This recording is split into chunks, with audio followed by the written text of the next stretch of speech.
Hello दोस्तों, मैं रामलाल केवट आप सभी का बहुत बहुत स्वागत करता हूं मेरे YouTube चैनल केवट सर का गणित क्लास में। आइए आज के इस वीडियो में हम लोग छत्तीसगढ़ बोर्ड के पाठ्य पुस्तक के अंतर्गत कक्षा 8वीं अध्याय 9 और अध्याय 9 का नाम है सर्व समीकरण। इंग्लिश में इसको बोला जाता है आइडेंटिटीज। ठीक है, तो हम ये सर्व समीकरण से संबंधित यह मेरा तीसरा वीडियो है। पहले के दो वीडियो हैं उसमें दो सर्व समीकरण से संबंधित दो सर्व समीकरण की व्युत्पत्ति और उनसे हल होने वाले प्रश्न को हल करके बताया हूँ। यह तीसरा मेरा वीडियो है और इसमें तीसरे प्रकार का जो सर्व समीकरण है इसकी व्युत्पत्ति बताऊंगा और इस सर्व समीकरण की सहायता से ये तीन तरह के जो प्रश्न हैं इनको कैसे हल किया जाता है ये मैं इस वीडियो में आप लोगों को बताऊंगा। तो वीडियो को लाइक ज़रूर कीजिए और अपने दोस्तों में शेयर कीजिए। साथ ही साथ अगर आप मेरे चैनल में नए हैं तो सब्सक्राइब ज़रूर कर लीजिए। सब्सक्राइब करने के लिए क्या करना है, इस तरह से सब्सक्राइब लिखा होगा आपके वीडियो के राइट साइड में, सब्सक्राइब इस तरह। ठीक है, तो सब्सक्राइब जो लिखा होगा लाल कलर में उसको आपको क्लिक करना है और उसके बाद इस तरह एक घंटी का चित्र आएगा। घंटी के चित्र को छूना है, उसके बाद यहाँ पर ऑल लिखा रहेगा और यहाँ काला रंग का घंटी रहेगा, उसको क्लिक कर दीजिए। ऐसा करने से क्या होगा, आप अगर ऐसा करते हैं तो मैं जितना भी वीडियो अभी तक YouTube पर डाला हूँ वो क्रम से आपको देखने के लिए मिल जाएगा। दूसरा चीज़ क्या होगा, जब भी मैं कुछ नया वीडियो डालूंगा तो वो उसका नोटिफिकेशन के माध्यम से आपको सूचना प्राप्त हो जाएगा। तो ठीक है, चलिए आते हैं देरी न करते हुए सीधा आज के वीडियो की ओर। देखिए, हमने बीजी व्यंजक में एक चीज़ पढ़ाया था कि मान लीजिए ऐसा कोई भी पद है। ठीक है, ये देखिए बीजी व्यंजक का गुणनखंड में पढ़ाए थे। इस तरह मान लो दिया है। ठीक, तो यहाँ देखो बीजी व्यंजक के जो दो पद हैं, यहाँ पर ये पद अलग है, ये पद अलग अलग है, तो इनका गुणनखंड करना, गुणा करना एक अलग नियम से होता है।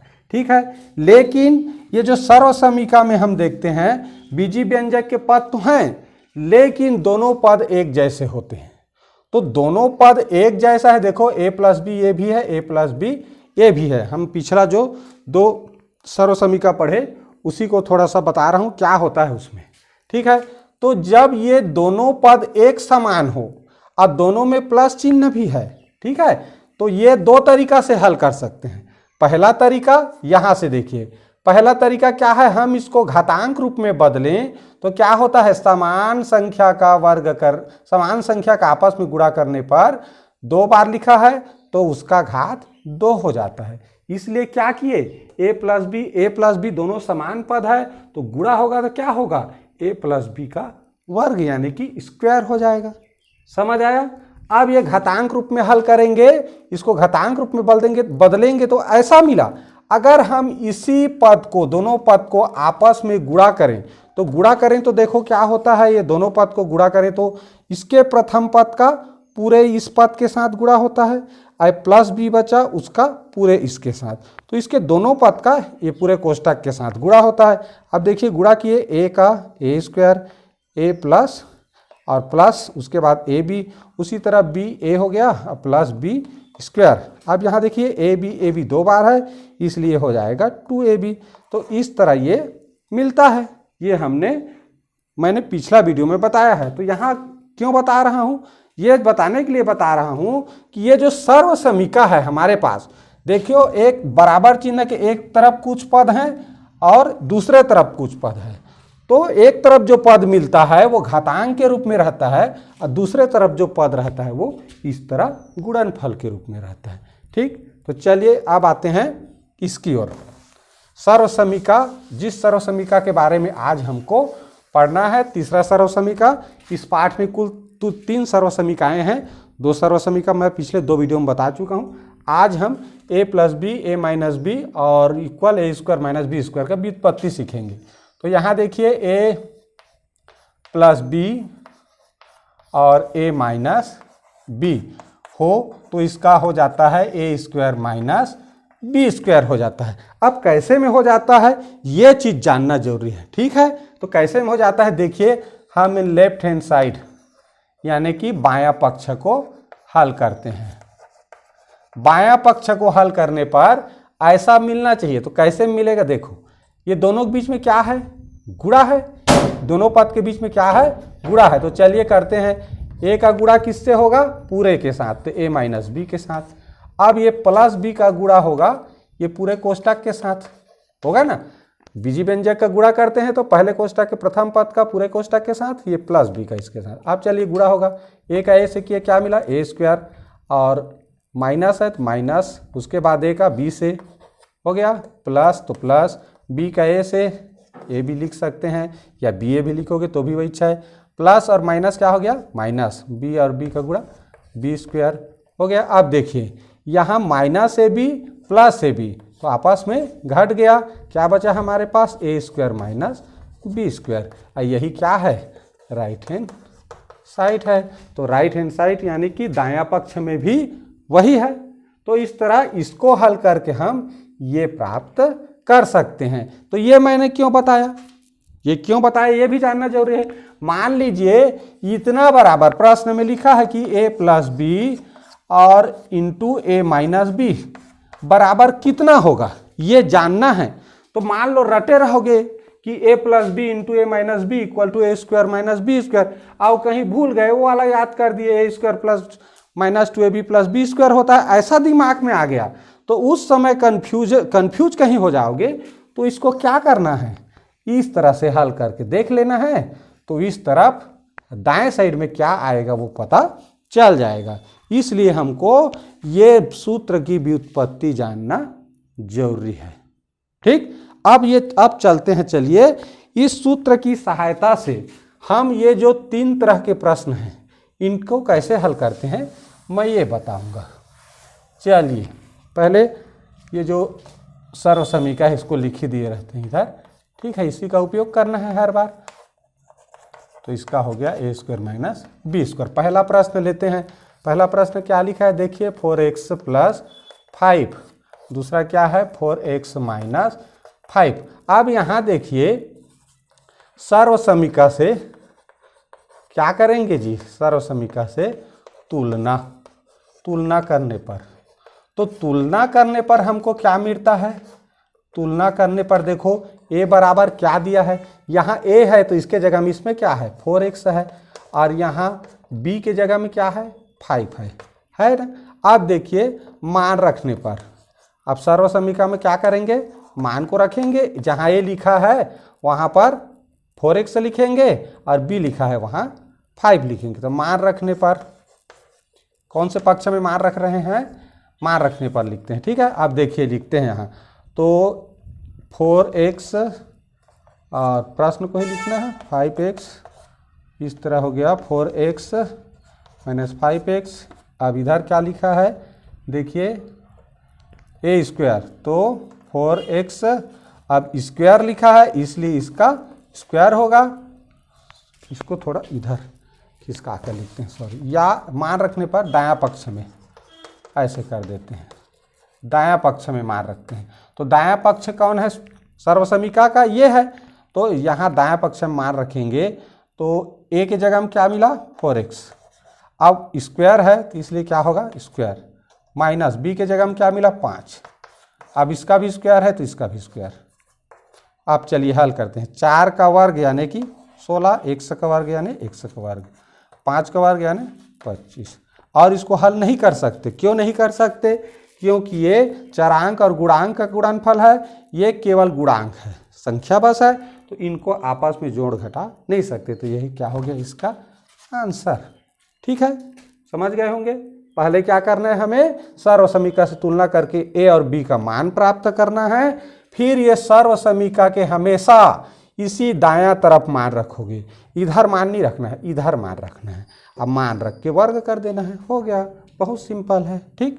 चलिए अब अगला प्रश्न देखते हैं। अगला प्रश्न देखिए हमारा क्या लिखा है, दूसरा प्रश्न x/2 प्लस y/3, एक कोष्टक में, दूसरे कोष्टक में वही चीज रहता है, बस यहाँ माइनस होगा, ठीक है। ये सर्वसमीका और पिछले सर्वसमीका में क्या अंतर था, अंतर है पिछले सर्वसमीका में आप देखे होंगे दोनों में या तो प्लस प्लस होता था या माइनस माइनस होता था। इसमें एक पद में प्लस का चिन्ह है, दूसरे में माइनस का है, तो तीनों में अंतर है। आप देखिए इसको क्या करेंगे, सर्वसमीका से तुलना करेंगे। सबसे पहला काम क्या है, सर्वसमीका से तुलना करने पर, तो तुलना करेंगे तो क्या मिलेगा जी, देखो a बराबर क्या दिया है x/2 और b बराबर क्या दिया है y/3। इसके साथ तुलना कर रहे हैं, देखो सेम टू सेम, तो a की जगह में x/2 और b की जगह y/3 लिखा है। आप क्या करेंगे, दायां पक्ष में मान रखने पर, किसके दायां पक्ष में मान रख रहे हैं, ये सर्वसमीका के, तो सर्वसमीका के दायां पक्ष क्या लिखा है, देखो a² - b²। अब इसी में मान रखेंगे तो क्या हो जाएगा, x/2 a की जगह में इसका स्क्वायर है तो इसका भी स्क्वायर होगा, माइनस का माइनस, b की जगह में y/3, अब इसका स्क्वायर है तो इसका भी स्क्वायर होगा। हल करते हैं, क्या होगा, पूरा कोष्टक के ऊपर है घात तो सबका अलग अलग घात हो जाता है, ठीक है। इस तरह माइनस y का भी घात 2 होगा और 3 का भी घात 2 होगा। अब देखो क्या हो जाएगा, x का घात 2 और 2 का घात 2 मतलब 4, उसी तरह y का घात 2 और 3 का घात 2 मतलब 3 का घात 2 मतलब 9 हो गया, 3 का 3 से गुणा, तो यही क्या है, इसका आंसर है। अब इसको और हल हम नहीं कर सकते, तो इस तरह यहीं तक हल करना है, ठीक है। अब देखते हैं हम ये तीसरा प्रश्न, जो अलग टाइप का थोड़ा दिख रहा है लेकिन बहुत सरल है, ठीक है। देखिए कैसे हल करते हैं तीसरा प्रश्न, तीसरा और ये अंतिम प्रश्न है इस वीडियो का। चलिए देखें तीसरा प्रश्न, 105 और गुणित यानी मल्टीप्लाई 95, 95, ठीक है। देखिए हम इसी सर्वसमीका की सहायता से ही इसको हल करेंगे। तो हमने पिछले वीडियो में भी इस तरह के एक प्रश्न बताया था। यहाँ पहले क्या करना है, इस प्रश्न को इस रूप में लाने के लिए एक बंटन नियम होता है। बंटन नियम कैसे, अब a + b के रूप में इसको लिखना है तो इसको क्या लिख सकते हैं, 100 + 5 यानी 100 + 5, 100 धन 5 के रूप में लिख सकते हैं 105 को, ये भी 105 ही है। अब हो गया, इसको दूसरे कोष्टक में, गुणा का मतलब यहाँ कुछ चिन्ह गुणा है। अब इसको क्या लिखेंगे, 100 तो सब में ही लिखेंगे क्योंकि दोनों में देखो a है, तो इसका मतलब यहाँ 100 है तो यहाँ भी 100 होना चाहिए। अब कितना घटाएं, तो ये 95 होगा, तो 5 घटाएं, ठीक। तो इस तरह हम 105 गुणित 95 को क्या लिख सकते हैं, 100 धन 5 और दूसरे कोष्टक में 100 ऋण 5। अब देखिए इसी रूप में हमको मिल गया। अब क्या करेंगे, सर्वसमीका से तुलना करने पर लिखना है, ठीक है। हमको सर्वसमीका जिस रूप में है उसी रूप में संख्या जो दिया रहेगा उसको बदलना रहता है करने पर। तो देखिए क्या मिलेगा, a बराबर क्या मिला 100 और b बराबर क्या मिला 5। अब दायां पक्ष में मान रखने पर, तो दायां पक्ष में मान रखने पर, तो दायां पक्ष में मान रखेंगे भाई, दायां पक्ष क्या है a² - b²। a के जगह में क्या है 100 और a का स्क्वायर है तो इसका भी स्क्वायर, b के जगह में 5, इसका भी स्क्वायर होगा। 100 का स्क्वायर क्या होगा 1 और 2 माने 2 शून्य है तो यहाँ पर 4 शून्य हो जाएगा, ठीक है। किसी का शून्य वाले का वर्ग करोगे तो जितना शून्य रहता है उसका डबल शून्य हो जाता है। ये 5 का वर्ग 25। अब 10,000 में 25 घटाओगे क्या होगा 9,975। ये क्या हो गया इसका आंसर। 10,000 में 25 घटाओगे जी तो 1,000 का चिल्हर कराओगे 9,000 बचेगा। तो इस तरह, और 100 में 9, इस पर एक क्या हो गया 10,000, तो इस तरह हो गया 9,975, ठीक है।